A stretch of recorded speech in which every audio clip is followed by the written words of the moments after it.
Welcome, welcome, welcome. We are today talking about secrets and generational curses.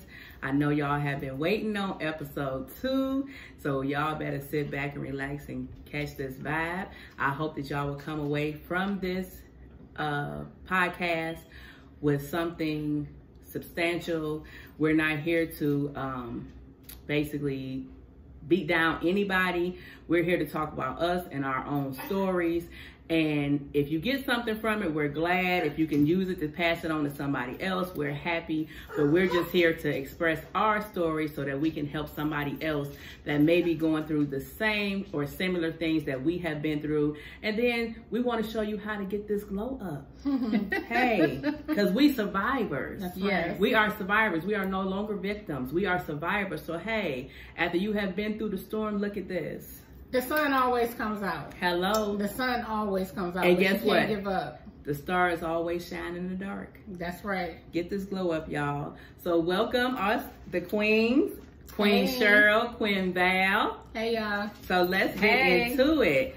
So Queen Cheryl, you said that you wanted to, I want you to tell us, what is a generational curse? What do you feel like that is?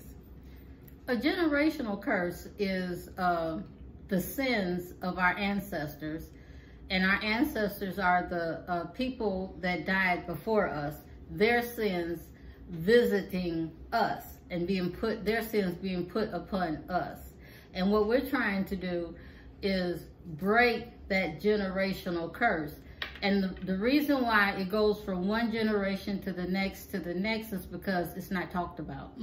It's pushed up under the table. And by the older people in the family is, shh, you don't say that.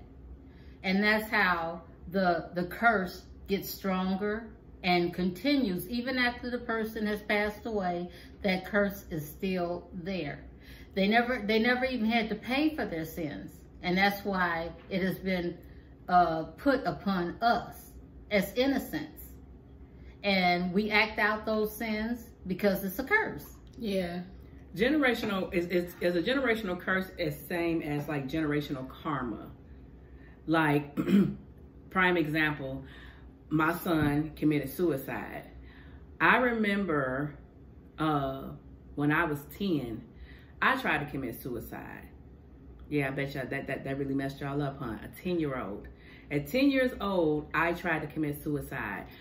Thank God I wasn't successful. I wasn't knowledgeable enough to know that I was taking a handful of vitamins. I just knew that I was taking some pills that was in a bag, and I wanted to die. And my son. Why did you want to die? Well, let's get into that. So when I was 7, I was molested. It was molested by somebody who was an adult that I respected as an adult. So the first time that the person did it, they told me that because it was like they were asleep and I was laying in the bed with them, and they were like, and mind you, it wasn't nothing ill with me laying in the bed with this person because they were like an adult to me. So it was like, you know how you lay in the bed with your kids. That's how it was.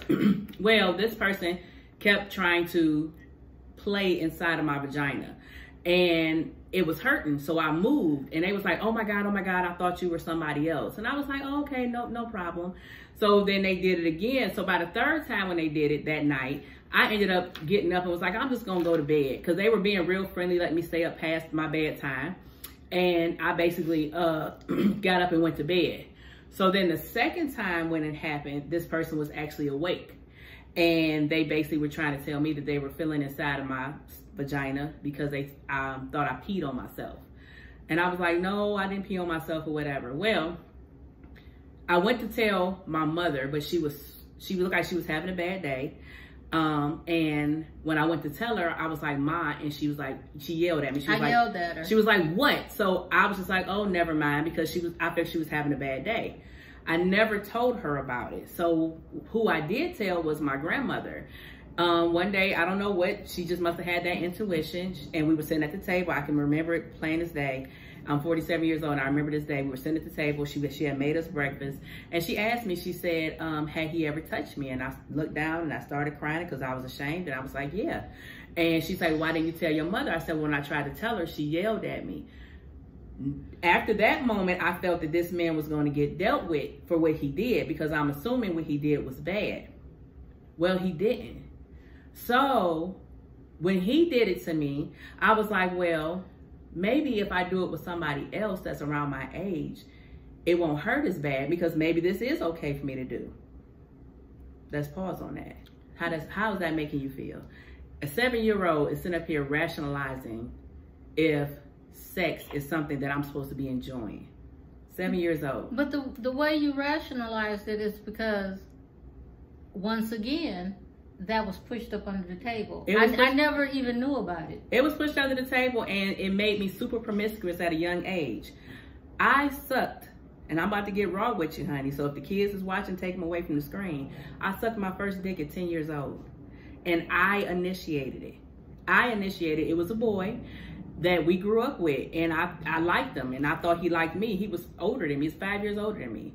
And he would always call me his little girlfriend. He didn't like me in that manner because I was a kid. But he didn't know what I had been through, and the seed had been planted in me, so it made me super promiscuous. So one day we were all at my granny's house, and everybody was, I don't even know how we all was in their sleep, but we all would stay at Granny's house. Granny's house was the house for everybody, the cousins, everybody. Yeah. We were all in the living room sleep, and I woke up and noticed he was there and proceeded to take his thing out of his pants and gave him oral sex. When he woke up and seen me do it, he didn't stop me, but he jumped up and he ran out the house. Now, he said he wanted, this was something I talked to him later on down the line, because he even brought it up. It was like, you know, why did you do that to me? And I was just like, back then I didn't know. It was like I said, I thought it was okay. But that was my first sign, that was my first experience of being abandoned.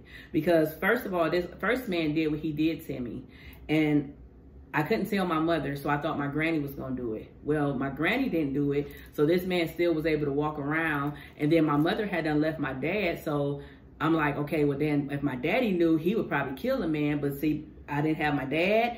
And now this man is out here doing what he's doing. So then I done sucked this boy's thing, thinking it's gonna make him like me. He never talked to me again. He never talked to me again because he said he didn't know how to react that this 10-year-old girl had done sucked this thing. And then he was like, if my cousins find out, they gonna kill him. So it's like, that was my second thing of abandonment, and I wanted to die. I felt so alone. And my mother, I never forget this brown paper bag of pills. My mother had them, and I took a whole handful of them and laid on the couch and wanted to die. And thought I was gonna go to sleep and die, and woke up the next day. I was like, God dang, so I'm not dead.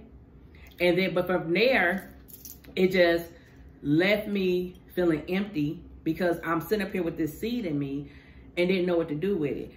I'm gonna tell you something, because somebody came to us and told us it's nothing wrong with cousins when they kids having sex with each other.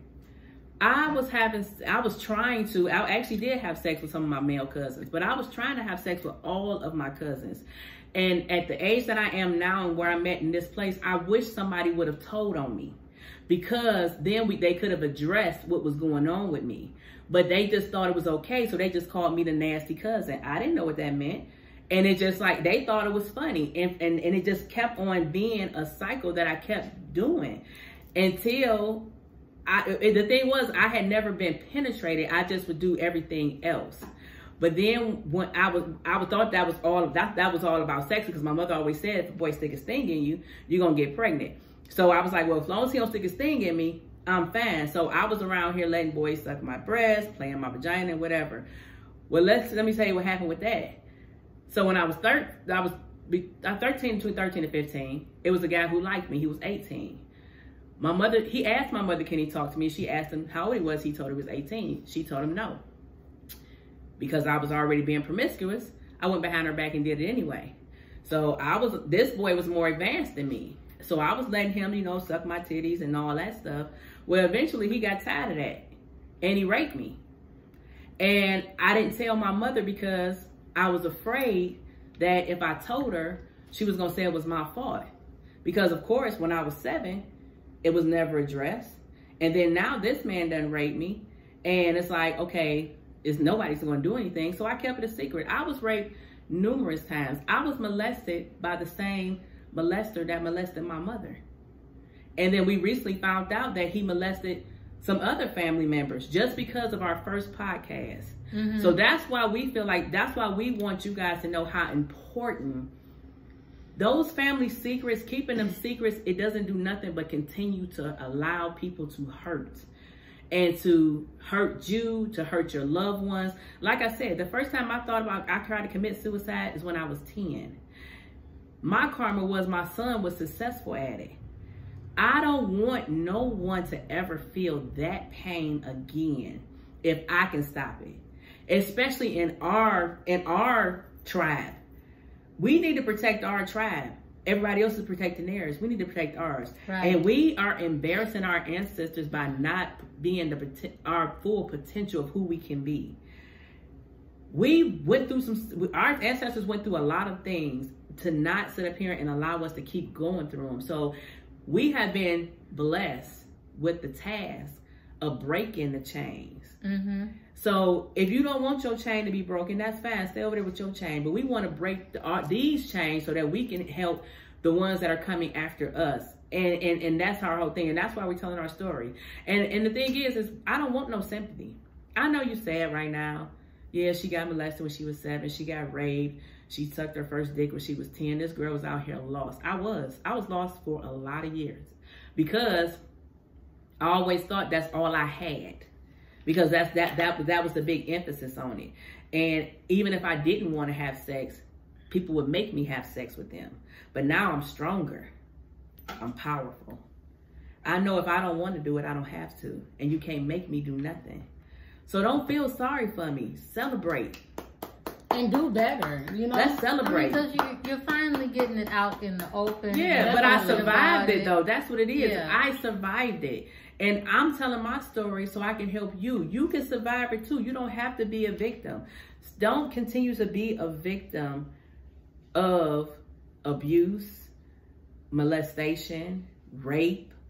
And abuse doesn't always mean somebody putting their hands on you. Verbal abuse. If you don't have people around you that's uplifting you and empowering you to continue to do your best, then those are the people you need to cut off. Honey, we had to weed a lot of people out our garden after this last podcast, the first podcast. But you know what though? Not to cut you off. Like, when we saying all of this, it's one thing to just say, you know what I'm saying? You don't have to do that. A lot of people want to know how. How do they do better? You know what I'm saying? How do they stop it? You bring it into the open. Yeah. Recognize it as a stain. You know what I'm saying? You were stained with something that you had no control of. The good thing about stains is if you scrub it, it'll come off. But before you can scrub it, y'all gotta notice it. Yeah. You know, recognize where the problem lies and be okay with fixing it because you can fix it. And also be okay with the apology you may not never get. I don't expect every person that hurt me, that did harm to me, to come back to apologize to me for it. Because some of them may not even think like they did anything wrong. And then others don't want to accept that they did something wrong. But so be okay with, first forgive yourself and know that you survived it, that you're no longer a victim of it, then forgive them. And even if they don't say, I'm sorry for it, let that be okay that you forgave them. But you also have to be able to address it. Don't never let people hold you hostage to your past. And don't be ashamed of it, especially if you're not that person anymore. One thing my mother told me, this nickname everybody gave me was Cha. Well, now I relate to spirit. I also relate to my... Ren her coot, ha hot. My spiritual name, which is Ren Her Koop Pai Hat, which means peace rules my heart. Yes. I relate to that. I don't resonate with Cha anymore. And my mother was like, I don't like Cha. And I was like, you know, I don't like Cha either. But Cha is who I used to be. It's so an evolution. I look at that and I compare who I am now. And I love it because I'm not that person anymore. So don't let people hold you hostage to your past. You have to sometimes go back deep. And when I tell you, I had to go deep. I'm 47. I had to go back 40 years to relive what that man did to me, just so that I could heal. And that's what this channel is all about. When we first started this podcast, I promise you, we were supposed to be talking about vegan food. And next thing I know, we were talking about self-love and healing and crystals. This is stuff that we have learned on our journey to become who we are. So we're here to self-heal, we're here to empower, and we're here to show you what we did. Now, you don't have to follow our instructions to the T. You find out what's comfortable for you, but we're going to give you the blueprint, and then you build it how you want to build it. So that's the first step, is breaking these generational curses. We got to stop keeping these secrets. It's going to hurt some people's feelings because you are exposing some things that they thought was okay to keep a secret, but it's not okay if it's still hurting you. That's your story. You be your own storyteller. And just like I said, from the first podcast, we learned of, me and my mother shared the same, we had the same molester. The same molester. 30 years later, we had the same molester. And that's what we're trying to show you, that this is why this stuff needs to be talked about. It's no way that at 7 years old or even 10 years old, I was sucking somebody's penis. And that's another thing we were trying to address. Instead of sitting up here beating people down and talking about them behind their backs because they're behaving in a behavior that you don't feel is okay, how about sit them down and listen to their story and find out why? It's something going on with that person. I wish, like I said, when I was being promiscuous, when I was trying to have sex with my cousins, I wish one of my cousins would have told. Now, 9 times out of 10, I would have just got a whooping about it. I would have just got my butt whooped, but it would have been addressed, and they would have known it, because even though I would have got my butt whooped, somebody would have knew something wasn't right. But why do you think they didn't tell? Because they probably thought they was going to get in trouble too. Right. That's the whole thing. But it come down to parenting. You know what I'm saying? Parenting is another one of the things that we need to address as far as generational curses. Yeah. Because our parenting skills. Yeah, that's what I'm saying. Our parenting skills. We have to quit having babies, y'all, at the sake of just having a baby. That's deep. Yeah. I mean, just because you get pregnant, there's so many different resources out here, and there's that education. In our community, we're not utilizing the resources as parents, so our kids definitely not going to utilize them. We have to be better for our children. When you get pregnant and you want to have this baby, make a decision that you're going to be a parent. Yeah. You can't be subject to domestic violence. You can't be subject to different men coming in and out of your life. I don't care how lonely you are. You know why? Because it's not about you anymore. Yeah. It's about these babies that you decided to bring into this world. If the man can't come in or the woman can't come in, vice versa, and be a parent for your child, meaning they're going to give you emotional relief. They're going to make sure you're happy when y'all got downtime. They're going to contribute to taking care of these children. They're going to make sure that the household is peaceful, either end, man or woman. That man or woman don't need to be there. Not when you're being a parent. Yeah. This is a generational curse. I can attest to. I was not always a great parent. I thought I was based off what I was taught. But being here today, arriving, awakening, y'all, we got to do better as Black parents. Definitely. I know one thing that I was exposed to was my mother had a lot of different relationships. So I, in return, was the same way, and I believe my daughter is the same way. But what I wish I would, but I'm better now. So I'm not stunting my growth. I'm appreciating where I'm at now. That's because right. I'm at a level to where I can help somebody else. But do I wish if I knew what I knew now, I can go back? Yes, because honey, let me tell you something. It's stronger for you to raise your child by yourself than to sit up here and to be in a relationship with a domestic relationship that's volatile, that's abusive, that's all of those things. Because guess what? Y'all think them kids don't know? They know. They feel it. They feel it. They feel the energy. They see the depression. And that makes them grow up to be bitter kids. I can attest to right now. It makes your kids grow up and be bitter, and they will be bitter towards you because you thought you were doing the right thing. My thing was, my mom left my dad for the reason is why she left him. She never put him down. She just was like, you know, things didn't work. It wasn't until we got older that she told us the dynamics of why she left him. So we didn't understand it. But at the end of the day, I wish I would have just taken a pause and just raised mine by myself, because I'm thinking I wanted that father figure. Yeah. So I went through lots of men trying to give my kids the father figure that I thought that they wanted, because I was like, that's probably what was missing in my life. I should have just, because the thing of it was, it hurt them more than it helped, because even the little bit of time those guys stayed, they didn't leave nothing with them. Mm-hmm. And when they left and they brought off my kids, and I was still by myself. So I should have just stayed by myself, raised my kids, and then just built that relationship with them versus trying to force a dad on them.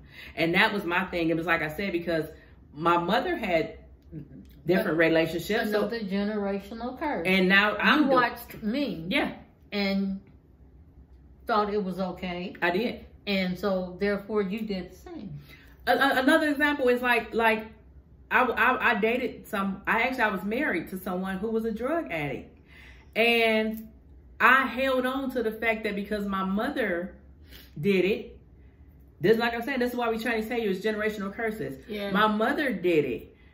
And so I did it because I'm thinking that he was going to turn out like my stepdad did. Got himself clean and been a pillar in the community. And I let this man drag me for 5 years because I held on to the fact that, no, it's got to work because my mother did it. Sometimes what we have to do is and it's going to be hard, but I'm telling you, it can happen. We have to totally strip ourselves of what we were taught and relearn the right way things are supposed to be. Rewrite exactly how you feel is fit for your family to thrive. Exactly. Not your mom's way. No. And that's not to throw stones at my mama, because I'm glad they raised me the way that they did, because they gave me something to start with. A foundation. I have a foundation. I formed it. And I am proud to say, if I would have stayed in Cleveland, I would have not had the 2 children that I have right now. Because when I got down here, I was forced to not be surrounded by old ways and old traditional mind frames.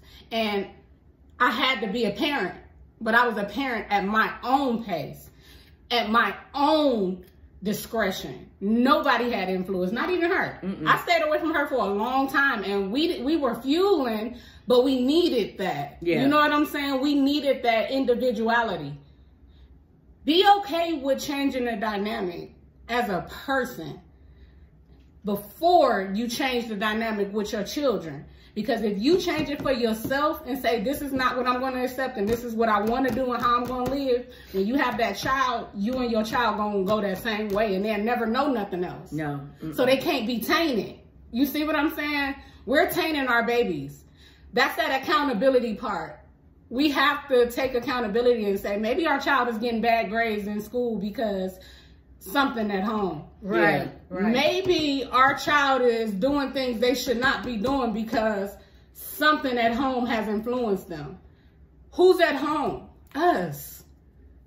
We got to be able to say, you know what, I might not be doing that right. And that goes back to, we shouldn't be scared to say, hey, what you think about this? I think I might have a problem. Yeah, exactly. A lot of times we have to be better for people. We have to be better listeners. We have to be able to let people come. People are never going to tell you what's going on with them, and they know you're going to talk about them behind their back. I remember when I first moved down here, it was super duper hard for me.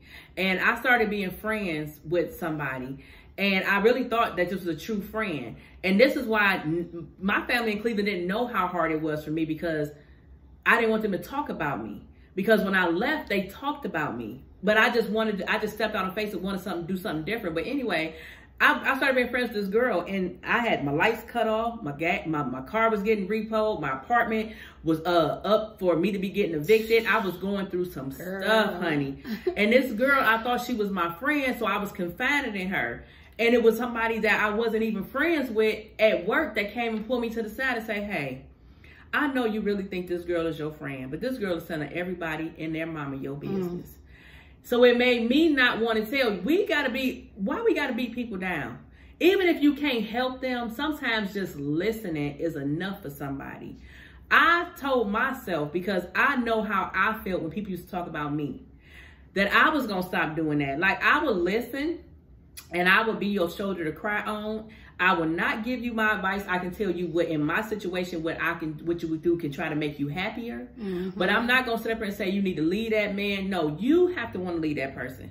Because at the end of the day, when you decide you don't want to, you're going to sit up here and turn around and say, well, Leisha said, no, I'm here to be your friend. But we have to let our children know, and our sisters know, and our mothers, and our brothers too. We got to let them know it's okay. You can come to me and talk. We have to be the example. Come to us. Talk to us. We'll talk back to you. And we're not going to sit around here and tell Tom, Dick, and Harry what you said. You got a problem, come talk to us. And that's why a lot of people deal with the stuff that they deal with, just like being molested, being raped. I didn't tell my mother until yesterday because she wanted to know, well, how was the dynamics of this podcast going to be? And I didn't tell her until yesterday that I had got raped.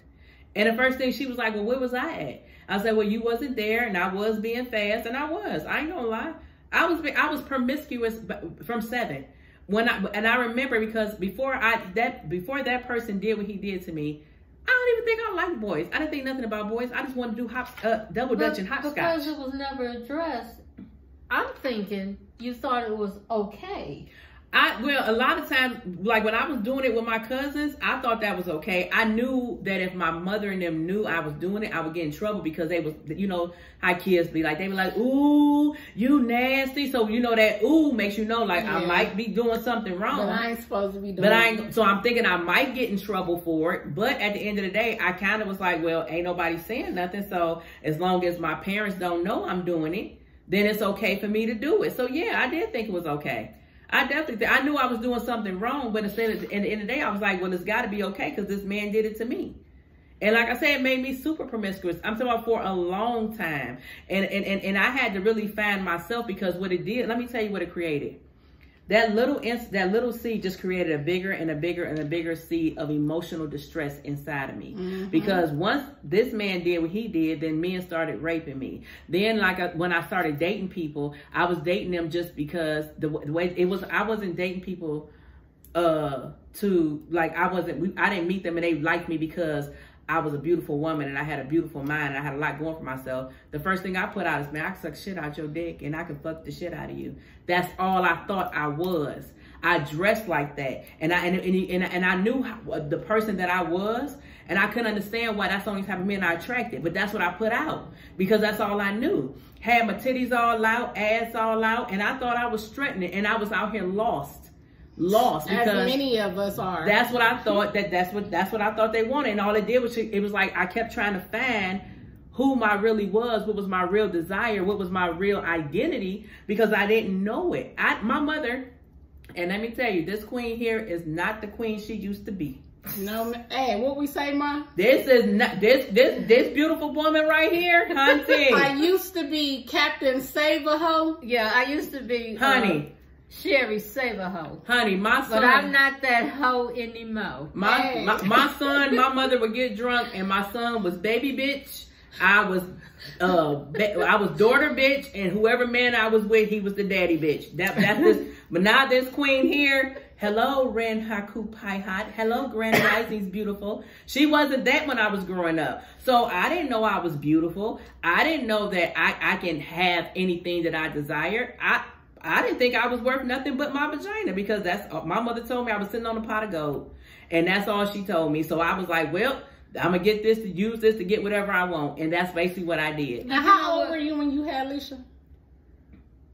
17. See what I'm saying? Ill-equipped. Another generational curse. Yeah. But that's that go back centuries though. Marry your daughter off at 14 just so she can start a family and we can rid our household of some bills and they can see what it's like to labor. You know what I'm saying? I watched Mama be with my father till the day he died. And that was like, I don't know, 30-something, maybe 40-something years.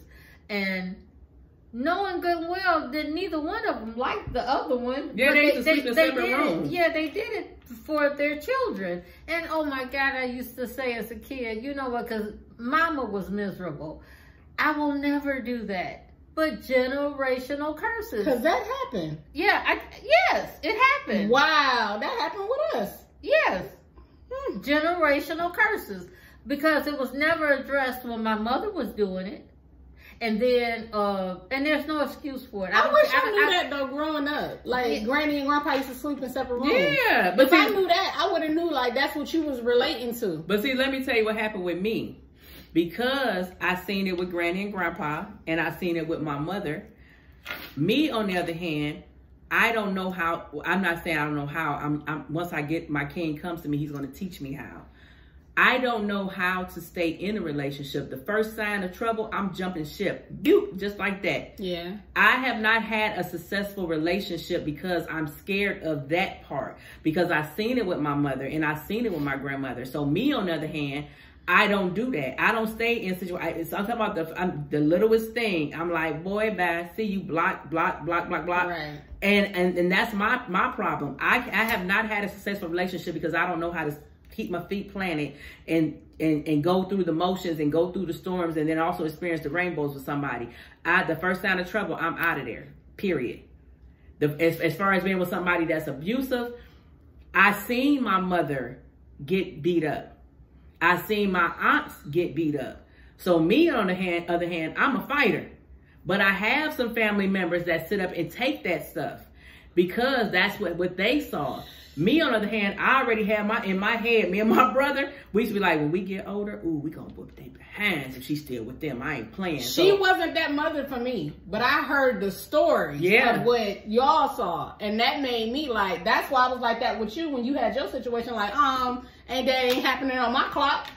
We done with that. Ain't no men beating on no women no more. That's what I seen. Now, I didn't, my mother, when she was with my dad, she left him because of that. And when she left him, I was 5. So I don't remember him ever. Like, it was hard hearing the type of stuff that he did to her because I didn't see that. Like, my daddy, I'm a daddy's girl. My daddy was everything. Like, no, my daddy didn't do that. What? But I seen it with a boyfriend that she was with. And when he wasn't beating on her, he was beating on me and my brother. And I was just telling myself, like, I just didn't understand. Let me ask you, Mom, why did you keep going back? To who? To Leonard. I never did. Once I left. And then I had to go and retrieve you.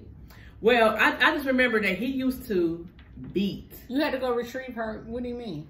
Well, I had left. I'm getting ready to go to work. I was working night shift then. And I didn't have no car. And I'm on the bus. He came up to the bus stop and wanted to beat me at the bus stop. So I didn't get on the bus. I just turned around because I'm so embarrassed at this point because I had the same bus driver every night. So I just turned around and went back home. Okay, so I waited a couple hours. I got, all I had was Leisha and Jamie then. I got them together and we left again. Same bus driver that I didn't get the ride from the first time is the same bus driver that came around again in the opposite way to pick us up. And his first thing was, are you all right? And I said, yeah, I just need to get my kids to safety. And he took me to Auntie Gina's house. That's where I left him at. But then he kicked in Gina's door, threatened me, and took Leisha with him. Now, hold on, let's pause. He didn't take me. I went willingly because this man was the one who planted the seed in me. So I didn't think it was nothing wrong with me leaving with this man. So wait, he used to beat you? Yeah. And that's the one that was your first assault? Yeah. Assailant? Yeah. Oh my goodness. Yeah. And when I left, Gina and I both stayed on Euclid, or off of Euclid. Gina stayed on Euclid, but in 2 different parts of Euclid. I was in East Cleveland, and I think Gina was in Euclid, on Euclid.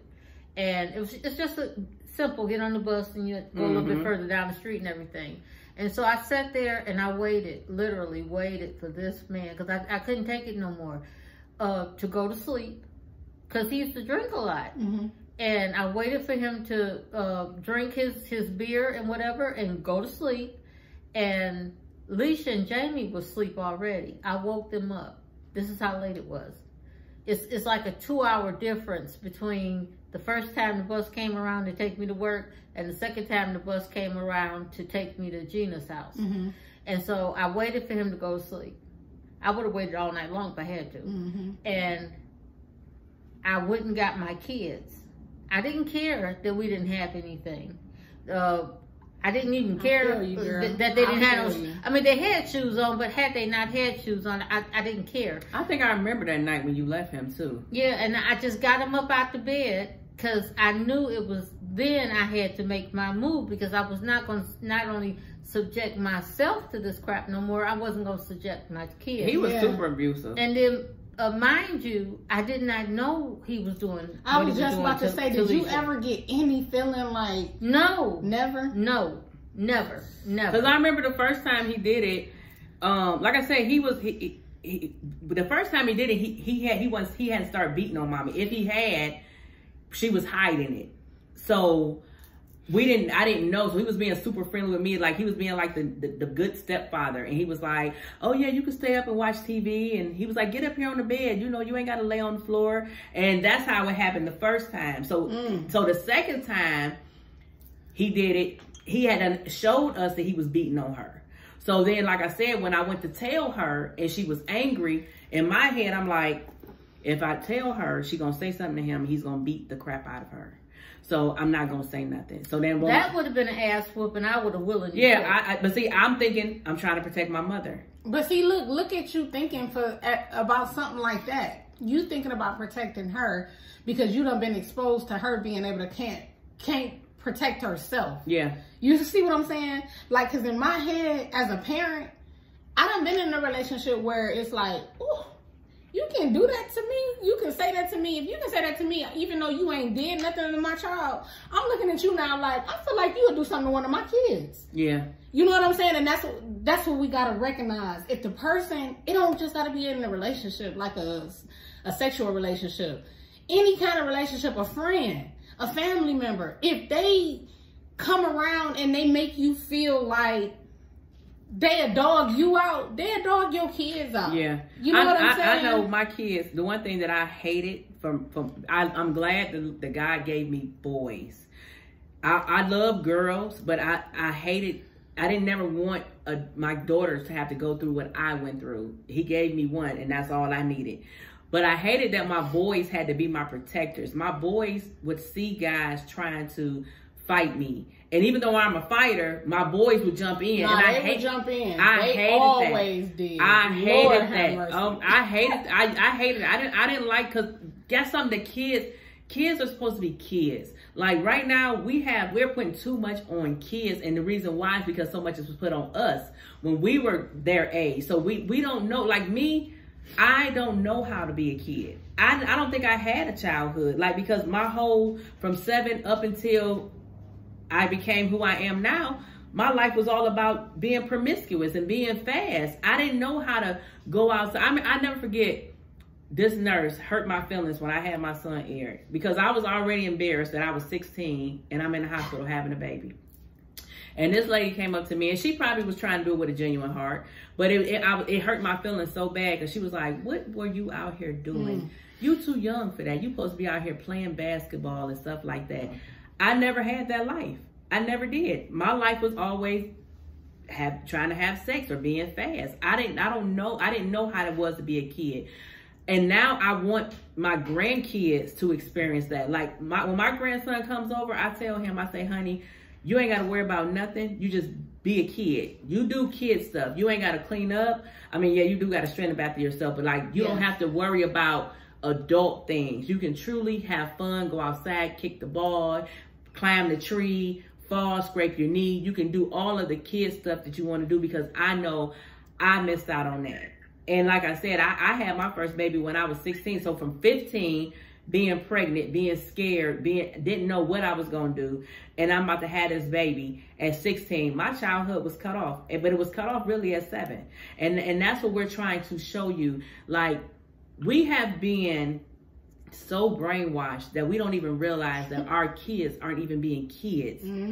We're making these kids adults before their time. And then you wonder why we have these girls that's teenagers that's pregnant, all this teenage pregnancy and all this anger, and these boys out here lost and killing themselves. And killing each other. They killing their brothers. Yeah, because they don't know how to be kids. It's kids that's out here killing. 14, 15 years old. Shouldn't no 14 and 15-year-old be thinking about going to kill nobody? That baby supposed to be somewhere playing basketball or playing baseball or hopscotch or dodgeball. What happened to that? You know, when I was 14 years old, when it came to like kids fighting and everything, there was never a gun, a knife, or anything like that. It was always the fist. Hey, let's fight this out. But it's not like that no more. No, it's not. They're just killing you, and they have no regard. And it's not them. It's the parents. It's the parents. We're not being great parents and great role models. We're exposing them to, for instance, if you in a gang, you know what I'm saying, and you have a baby, and you bring your baby into that gang life, now your baby is forever associated with a gang. And these are the things we need to think about when we attempt to go in these directions. Yeah. Like, this topic is so important to me. Parenting. Yeah. So let me tell you, my mother raised me and my brother off of the system. She did it for a long time, so that when my daughter became 5, now mind you, I hadn't been trained, or I hadn't been taught how to be a woman or a mother. I just did it. So I was like, well, I don't want my daughter to see a woman sitting around getting a welfare check. So I threw myself into working. Instead of trying to fix me, I thought that it was the money that was going to make my kids happy.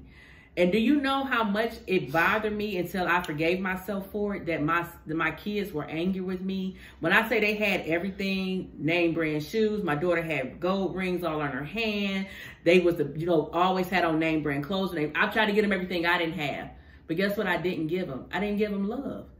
When they hurt themselves, I was like, get up, be tough. Yeah. I didn't know how to give them love because I always thought that I had to show them a stronger image because that's what my mother did. She made her daughters, she made us strong. And she said that because she didn't want us to ever have to depend on nobody else. What made you feel like that's how you wanted your daughters to be? What was inside of you that was like, I have to make my daughters strong so they don't have to depend on nobody else because I need them to be strong? Well, it all started with my mother and how she stayed with Daddy, even though, I can't even say that she was miserable, because both of them were. Okay. Both of them were miserable, but they stayed with each other, and it was 6 of us, to raise their children. And I knew then, because looking at their misery, that I didn't want to do that. And then at the age of 14, I was raped by a friend of the family. And that made me go within myself for many, many, many years because I never dealt with it. And then when I got married the first time, I made the mistake. And no, I can't say mistake, because you're supposed to tell your husband everything. You're supposed to. And I told him what I had been through. This man used that rape and used to do terrible things to me. Terrible things. And I never wanted my daughters to go through that. So I had to be harder on my daughters than I was on my sons. And this is what we mean as far as parents, because what happened was it made me super like, my mother doesn't love me, she doesn't care about me. Of course I love you. Well, I know that now, but I didn't then. Like I went through, I mean, as far as like, because I was molested, then I was raped, then my father wasn't in my life, my mother was acting like she didn't love me. But the thing about it was she was going through something. But that's what we mean by you create chaos for your own kids. That's that karma. That's that generational curse. That's why, like I said, even though you might think You might be okay. You're doing everything right. I promise you, I was the same way. I thought I was doing everything right. I worked 7 days a week. I tried to show my kids, like, you go out here and you go get it. That's the only thing I instilled in them. That's it. My sons, they go out here, they go get it. My daughter, she gets it. But they don't know how to love. They don't know how to properly They don't know how to They had to learn it the wrong way, you know? God, it's deep. It's super deep. It's so deep. But this is why we are talking about it. We don't care what people think about what we're doing. This is why we're talking about it. You see my sister, she had to wipe away her tears because she's like, man, I just didn't know. We are learning some things about each other. And now we're understanding. And now we're making an understanding. Now we can move forward and continue on our healing journey. We ain't saying we 100% perfect now just because we looking like we looking right now. But we working on becoming better us so that we can help those that's coming after us. And honey, if you want to come along for the ride, you can. Because we know it's somebody out here that's sitting up here looking at us right now and was like, I went through that too. Yeah. Sit down and have a conversation with your mother. and don't beat her down. Sit down and say, Mom, I want to talk to you about some things. Or even your daddy. So, honey, I wish. You have to be willing to listen. You got to be, no matter you got to allow them to be transparent, and you got to be able to forgive it. Yeah. Don't judge them. Sit down and have a conversation. Talk to your mother. Talk to your daddy. Talk to your daddy. He might tell you some things that you might not like, but at the end of the day, it will give you a better understanding. It will help you on your journey. And that's what we're doing. We're opening up. We open up those floodgates of communication, and we're letting you know it's okay to talk. This is my sister. That's right. This is my mama. And I'm talking about straight up, no chaser. And I wish we would have been shared these things. Yeah, but that's okay because we still here to do it. Right now, this is divine timing. Believe that. Okay. You know what but just go, and I only say I wish we would have shared these things because I know what we all done been through. You know, I wasn't able to witness a lot of what you went through, but through Leisha and Jamie, I was able to hear different things, and that made me like... Because I was taught to be hush-hush. Yeah, but that made, you know, it made me angry with men to the fact to where I think I go to war with a man, and he might kill me. He might really hurt me, but I'm going to go to war with a man because I know my mom used to get beaten. Yeah. And... you know, I should never feel like I should have to go to war with a man. You know what I'm saying? I do want to share something with y'all because just listening to all of that, y'all see how parenting is like super important. But one of my old friends from church, she has a podcast, and you know, we support each other. I like that we can support each other. It's no hate, it's no ill intent, it's no I'm better than or I'm gonna do better than you when it's all about getting better. Yeah. When it's about healing, each one is way better than just having one. Yeah. So we salute and promote other platforms. But Carla she had a platform and she was saying like, what can we do to get our kids back? Because she recognizes the parenting problem as well. And one of the things that I said is my number one tool with keeping my kids talking to me and keeping me in the loop is relating. We have to relate. We got to be able to tell our kids the dirty about ourselves. And a lot of people be like, well, I don't want my kid to think that it's okay for them to do that. But I think it's more so informing them that you did it, you went through it, and it's not something that they want to do. So it's that something they can that you know. Don't have to go through. Yeah, right. You know, so that they can know. And what other person do they trust the most? Their parents. And that's why we have to have this type of relationship so that they can trust you before anybody else. Because if mama would have told me back then that she had been molested by that person and been raped at 14, she would already open up the gates of communication. So when that happened to me, I wouldn't have felt like I couldn't come to her and tell her. I would have felt like I can come and tell her anything. And that's what we have to be open to our kids being able to tell us the ugly. Because like she said, who do they trust more than anybody? Us. And you don't want to be sitting up here wondering why your child is strung out on drugs or why your child has decided to not be with men and be with women or vice versa. You have to allow them to be able to come and communicate with you. Yeah. And like I said, even though one of the biggest generational curses is molestation in the Black families. It's so many other things that needs to be addressed also. It was just saying that everything ain't supposed to be hush-hush. Everything ain't supposed to be hush-hush. We talk about molestation and rape and all that because that's what we experience, but it's so much more. Like I said, I used to sit up and watch my mother get her behind beat. And so that made me like, and now I understand why, because I get offended when somebody tell me you need to be tamed. I'm not a dog, but now I can kind of understand it. It's the wording they shouldn't have used, but I understand now because I always have this, like my sister, this tough girl act because I don't want to be abused like my mother was. But we do have family members who, on the other hand, they're not like us and they are accepting it. And it's like, I can't understand why they're accepting it. But I mean, now I can, because it's like I said, it's a generational curse. Yeah, they saw other people thrive. Even though they really wasn't thriving, they were hurting each other, but they stayed together. Yeah. They felt like they had to stay.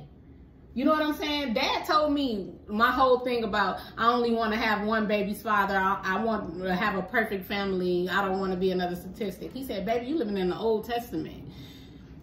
I'm living in somebody else's book. That's just it. We have to be able to do what we feel is right. You know what I'm saying? One thing about this is our life. Yeah. This is my mother's life. This is my sister's life. I am a part of it, but at any time during my journey, and these two are these are my queens. These are my support. That they are who uplift me when I can't even uplift myself. But at any time during my journey, they do not fit in my divine purpose. Guess what? Cut us out. Clip, clip, clip, clip. This is your life, and that's... We've done that. Oh, yeah. We had to literally cut each other out. We had to cut and replant into a whole nother garden. To a whole nother garden. We threw the whole garden away. Threw the whole garden away. The old sisterhood, we don't even... And this is how much we're through with it. We don't even spend too much time even reflecting on it. Because that wasn't who she is anymore. Like, I can't even... What I just say? What else? The glow up is real. I can't even relate. So why would I want to force her to relate? You know what I'm saying? And that's what we do to each other. We uplift each other. By not accepting the fact that, wow, they not who they was when I first met them, but there's somebody better and I can love them equally the same. Why did the love stop? Because I changed. It's not like I changed for the worse. You changed for the... You feel great. Don't you feel your best? You ain't sick. Baby, you got well. Hello. And now, people can't appreciate this get well. That's what I'm saying. Y'all need to give me a round of applause. Hello. I survived. Queen. I survived. Hello. Yes. I'm no longer a caterpillar. I'm a butterfly, baby. You're free. Yes. Spread your wings. Yes. Applaud me. I'm not a Dance victim. to the beat of your drum. Because it's my drum. It's not your drum. And we want everybody else that's listening to our podcast, we want them to be free as well. Yes. We're not attacking your ego, your innocence or not. We're talking about generational curses. Yeah, and we want us as generations to be better. That's right. That's what we want. We just want us to be better. We tired of being the underdogs when we know we're supposed to be the top dogs. I am no longer going to get off my throne and sit up here and tangle with peasants. I'm not, because I shouldn't have to. I am a goddess. I am a queen, and so are you. Carry yourself accordingly, and we're going to help you on your spiritual journey. We are. Either be your spiritual journey, your Catholic journey, your Christian journey, Jehovah Witness journey, whatever journey you on. It's all it's the same. Still your journey. It's the same. It's your journey. Same. And we want to show you how to take control of your journey. It's not your husband's. Even though when you and your husband get together, y'all become one, you still have to be responsible for yourself. If that husband is not, if it's not a yin and a yang, go like this. If it's just going like this, and your husband still staying back, honey, let me tell you something. I've been married 3 times. He'll catch up. I'm waiting on number 4. I'm not going to sit up here and keep stunting my growth. I'm not. Because I learned from my mistakes. That's why I'm taking my time now. Now I know I'm worthy. Yeah. Now I know I don't have to. I appreciate the little gems that everybody dropped in my life. But I know I don't have to sit up here and settle for less than what I'm worth, because I know I'm worth greatness. I'm worthy of greatness. And I'm going to sit here and wait for greatness to come and come and get me, honey. I'm waiting. I done sent you them smoke signals. I don't know. Look here. It ain't a cloudy day today. The sun is shining. Sis. Hey, sis, what I seen, keep waiting, because I ain't seen nothing that can appreciate and handle this correctly. Whoop, you better, girl. I'm just saying. You better. And I'm guess just what? saying. He gonna handle all of this. All of of this. So look, don't even worry about it, baby. No, I'm gonna tell you right now, Don't worry I about can it. honestly say I'm living my best life, and it's only me. It's only me, honey. I have a whole vibe in my living room, on my patio, and I'm great. Because I'm learning to love me. I'm learning to love what makes me happy, and I'm identifying with who I truly am. Ren Harku Pai Hat. I am identifying with that spirit. I'm identifying with that. I'm speaking more to my ancestors. I'm surrounded by them every day. My son, that's passed away. He's still there with me, and I love on him, and Your he loves ancestors. on me. My That's right, ancestors, your ancestors. they are here, and I'm appreciating my single life right now, because I know once I get my king comes, I know it's gonna be about me and him. But guess what? It's still got to be like this. And at any time, which I know my next king, because honey, this one is the one. He's forever. But let me tell you something.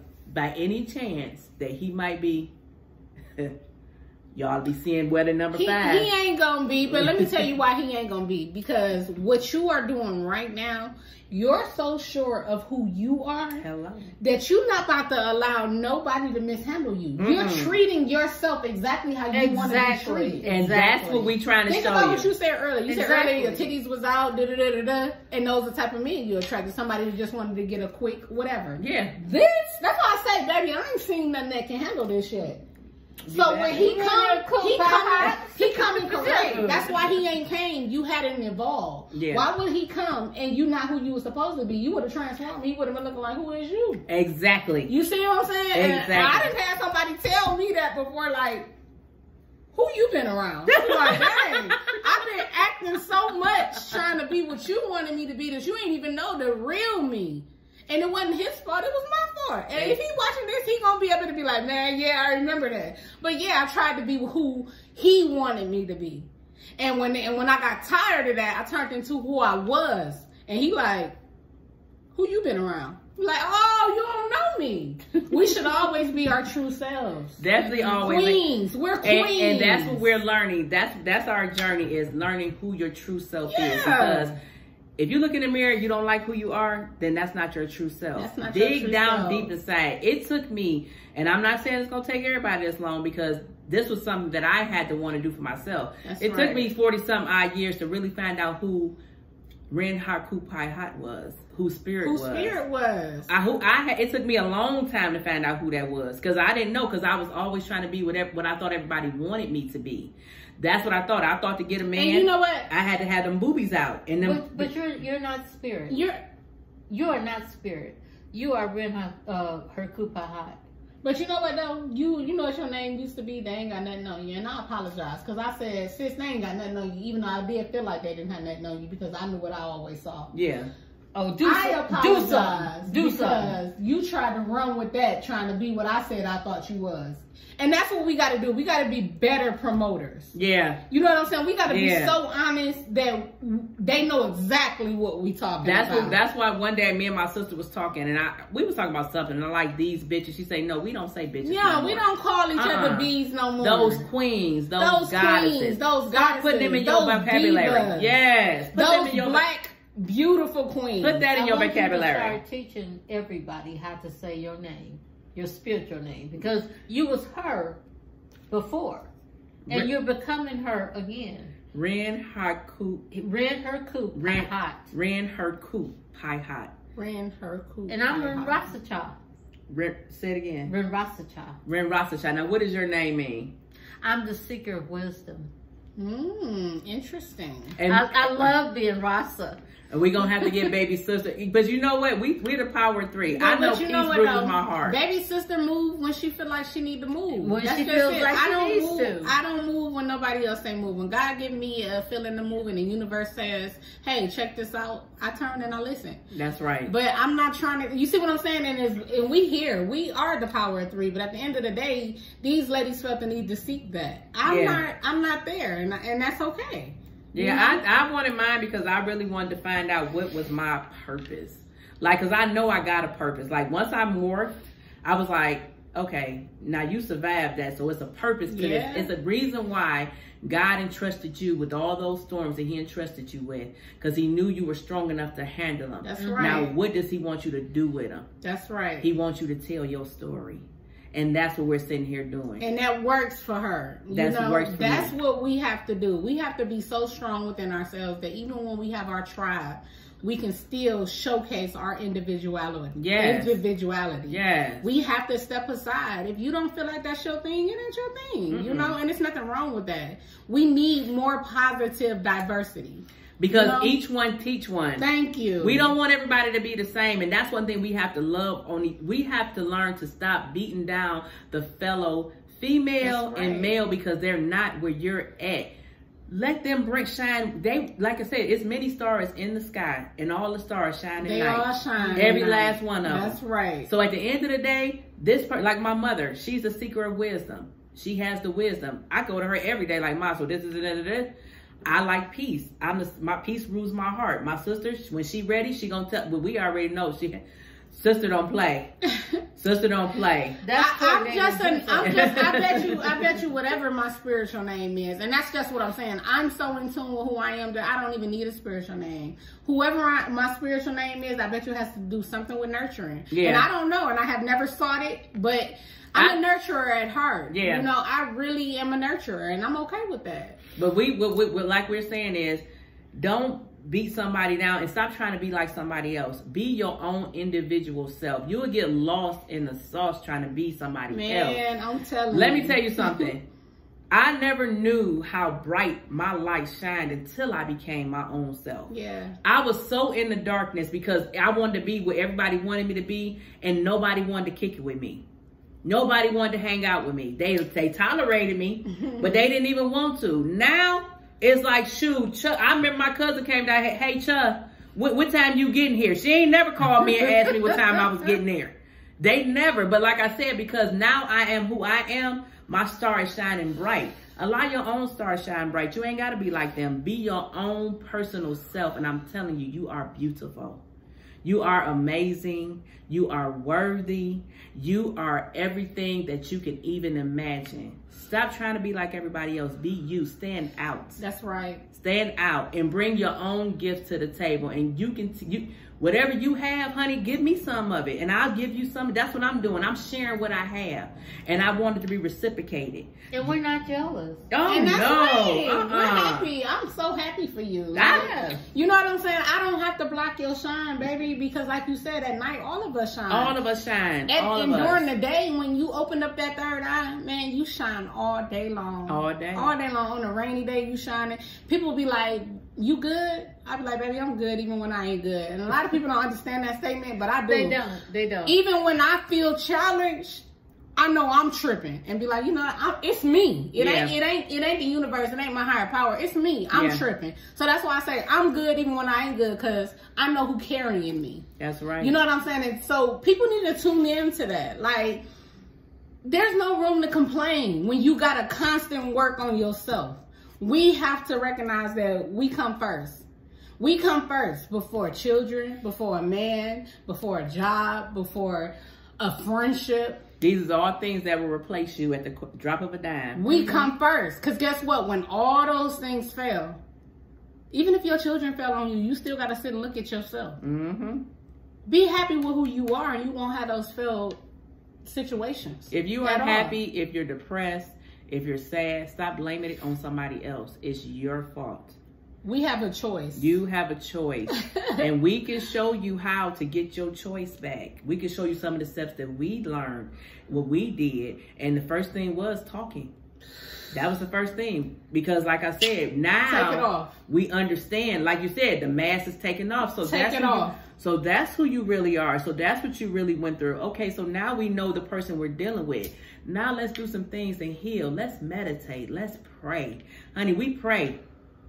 We pray around here. Pray. Yes. We pray. And we pray to God. We pray to God. Hello. We pray to God. We pray to God. And we pray around utilize here. natural resources Yes. that were put here by God to enhance us in our situations. Let's get that out there. We are one with the universe. When God created Adam, then he pulled him from the ground. The ground. The dust. But do we walk outside with our bare feet? No. So what makes you think that the same stones and the same ground that God created Adam from, these here's crystals, God created these. I don't throw stones. I wear them. Hello, God created these. If I throw a stone, I'm hurting me. So, I said that. Why can't we use these to help enhance our energy and our power if God put it here?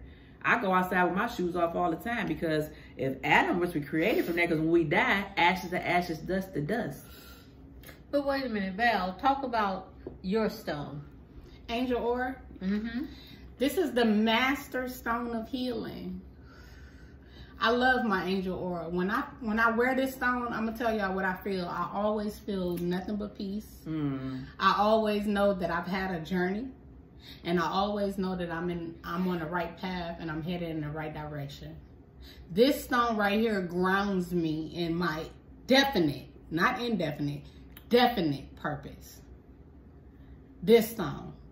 I am not my past. I am not the hurts and the pains. I am not those stains that I've scrubbed away. I am not any of those things. I am who I am today, and I'm healed. Hello. Today. You better. What is yours? I'm not healing, baby. I have a rose quartz.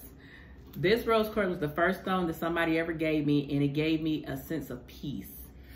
No matter what came at me throughout the day, no matter what was on my plate, I feel super peaceful with my rose quartz. Like, this is one of my favorite stones. I wear this all the time. It soothes me. I feel at peace. I feel calm, and I feel pure joy. And it's a rose quartz. This is my favorite stone. And you? Black tourmaline. I love black tourmaline. I usually wear something else, but while I was in Cleveland is so much different from down here. Oh, I had to change it up. This gets rid of all negative energy. I don't want you to hit me sideways, front ways, back ways, nothing. I'm gonna keep on wearing this right here. That's right. Yeah, I got my black tourmaline and my evil eye. I got my evil eye on my middle finger. Hello. Oh shoot, let's talk about this evil eye. The evil eye. I got a necklace and I got it on my middle finger. Hello. Tell us about the evil eye, Ma. The evil eye is right there. Now, people would think that it's something diabolical about it, something black about it, something just not, you shouldn't even talk about it. The evil eye does the same thing as the black tourmaline. It protects you. Yeah, it's for protection. It's for against protection. Negative energy. Negative. And I wear my evil eye on my wrist every single day. I never thought I'd be saying this, but it's funny because a gun nowadays is my reinforcement of safety. Like, this is first. Anybody can tell you, I am so carefree. I don't care or worry too much about anything. Me because neither. God gonna take me when he wanna take me anyway. And he got a purpose for me. So I can't walk through life scared because I don't know when my time is gonna be up. And that's not a trait. Him proud. That's not a trait that God puts in you. No. God tells you, if you totally trust in him and you walk on his journey, it'll be 99 people to come to you on this side and 99 people to come to you on this side. And they will all fail. You won't have a scratch on you. It won't matter. Hello? Baby, let me tell you, I carry a pistol. Hey, wait. But at the end of the day, I don't even think I ever am going to have no encounters like that because I do right Y'all, we gotta start doing right. I don't carry mine either. I can't tell you when the last time I carried mine. It's not a necessity. It's not a necessity. It's not a necessity. And when I go to bed at night, it's just me and my little Leia. And honey, I know she'll try to bite a hole in somebody if they came in that door. But at the end of the day, I sleep peacefully at night. That's right. With no worries. That's right. And I live by myself, and I'm okay with that. Because you know you on a path. I'm on a path. And you know who in control of the path. You said, I'm done driving. Woo. Hello. I threw them keys. Thank you. Good catch. Yeah. Take the wheel. Take the wheel. Take the wheel, done honey. driving. Yes. And that's who we serve. We serve God. That's right. That's we right. serve the real God. Hello. Okay. I'm from Cleveland. Honest to God. I'm done driving. Me. Hey, I'm done. honey. I'm done. I think I'm done with that whole route. Oh, let me just honey, say that. I done uprooted. Let me tell you, we're going to end this on this note. If God uproots you and plants you somewhere else, stop trying to replant yourself back in that pot he took you from. Woo! That's something that we have had to learn the hard way. As many times I have ran up to Cleveland, I've been here 13 years, and I can count on one hand how much my family in Cleveland and came down here and seen me. But I can count on 2 hands, 2 feet, and probably somebody else's feet how many times I done ran my behind up to Cleveland you and me both. to celebrate with them and to spend time with them and to pay homage. Honey, this last trip I went up there, I realized I sat in my son's front yard, and I sat there and I meditated right in his front yard and didn't care who walked past and who drove by because I needed to get grounded. But one thing I realized when I was meditating, girl, get your behind up out this pot. This ain't your pot no more. It ain't your pot. It ain't your pot no more. Quit trying to peep yourself in that pot. If God uproots you and he removes you from a situation, quit trying to go back through them old closed doors, them old relationships. Is it Mercury? Mercury is in retro. Oh yeah, Mercury is definitely retrograde right now. Them exes is gonna come. Oh yeah, it's gonna come. It's gonna feel like, oh my God, I wasn't tripping, but you definitely tripping. It's a test. It's a test. It's a test. It's if a you test. already walked away right now, Mercury is retrograde. Follow whatever you did before now. I'm trying to tell you, I done had 5 of them. They done hit me up with the hey stranger. What's up, big head? What's up, big head? They done hit me up. I'm telling you, the universe will throw stuff back at you just to see if you learned your lesson. That's right. Did you learn your lesson? To that stuff. That's right. Did you learn your lesson? Don't sit up there and go back because it might he might be talking a good story right now, but I'm telling you that person ain't changed. Don't sit up there and go back. They trying to teach you. Girl, thank you. You blowed up, man. I'm talking about. I am like, look at me. This is like, look at this. This is for real. Like, this is a glow up that I have always known was there. But I had to realize it. Man. I had to realize, and I thank God for this journey. I thank God for the wisdom that he has instilled in me and for the little gems that he dropped that helped me to enhance into who I am. I thank God for my sister, because when I first started telling her about crystals, she was on board with it. When I said, sister, I want to do this podcast, me and her sat in her room and messed it up 5 times, but we finally got it together. And then mommy one day came in and was like, hey, I want to be on the podcast. And look at now. Look at where we're at now. And we're telling our story and we're helping people and we're promoting health and goodness and all of that. And that's all it's about. That's all. That's all it's about. It's about growth. It's about evolution. Yes. It's about the process of really living. Yes. Are y'all living or are y'all just waiting to die? Waiting to die. Because see, baby, I'm living. Hey. Today I live. Because I already know I'm going to die. So I'm worried about dying. The one thing we promise is we're going to die. For my purpose. Yes, yes. I'm living. I already know I'm going to die. And I don't know when, so why I'm worried about it. So live every day to the best of your ability. Honey. God put us here to live, to enjoy, and to tell us how the goodness about him. And to be butterflies, because we look good. Hello. Baby, where? Butterflies. Where? Baby, we look so good. Glow. He wants you to shine in your light. Yes. I see y'all queens for who y'all are today. Yes. I never saw this before, and I appreciate it. We appreciate you, and baby. when y'all off, I'm going to tell y'all off. And sometimes I ain't even going to tell y'all. Y'all going to feel like she think I'm off. Let's roll with me. Because I done caught y'all vibe, and now I know y'all. I know y'all. I've never known y'all like this. I know y'all. And that's what we're saying. This is our journey. Whew. This is our journey This is beautiful. what we're trying to get the glow up. Like I say, I don't delete all old pictures. I reflect back on them and I appreciate who I am today. That's right. So don't keep allowing people to hold you hostage to your past. Break them chains. That's right. Break them chains. Ashe, ashe, ashe. Ashe. Peace. Peace.